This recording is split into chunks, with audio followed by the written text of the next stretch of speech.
How to stop feeding your baby to sleep. My name is Ruth, I'm a health visitor in England. Let's get into it. First things first, I have 2 sleep guides. They are £5. I'll link the reviews here.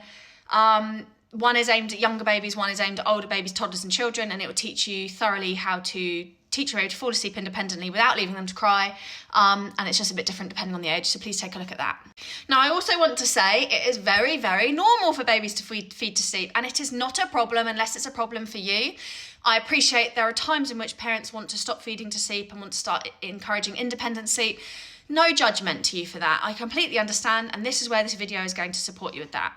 It's worth noting, babies below the age of a year, up until a year, feeding throughout the night is very, very normal, and breastfeeding and bottle feeding is still their main source of calories, regardless of how they're doing with solids. So just worth remembering that as well. Now, when it comes to older babies, if they are waking in the night to feed, so I'm talking a year onwards here, and even below to a degree, but a year onwards, however they're falling asleep is how they're going to need to fall asleep throughout the night. So if they are feeding to sleep for naps, feeding to sleep for bedtime, again, not a problem unless it's a problem for you, that is when they wake up in the night, they're going to need that same sleep association, that same feeding to sleep to help them get back to sleep. So it's about teaching them how to fall asleep independently without feeding, without the bottle. Now, beyond a year, they don't actually need as much cow's milk as we think. Continue breastfeeding, amazing, if you want to.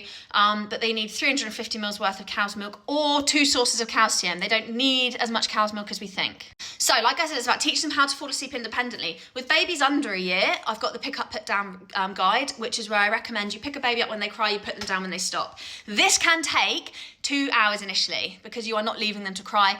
They will fall asleep. It's about being consistent and continuing. And that's my first guide. I'll put more reviews here for that. And people have been tagging me in videos where they've been saying it's worked, it's incredible, blah, blah, blah.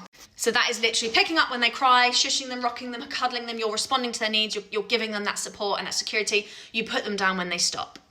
Now, as they get older, they may need support with the disappearing chair, where you sit with them next to their bed and you get closer and closer and closer to the hallway.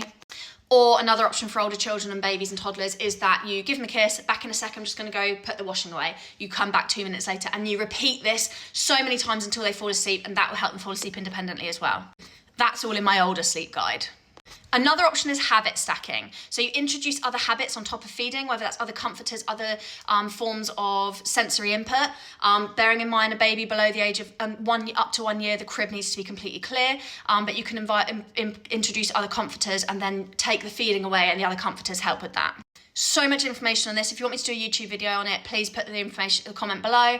Also, please do take a look at my guides. They work, people. They help people and they do work.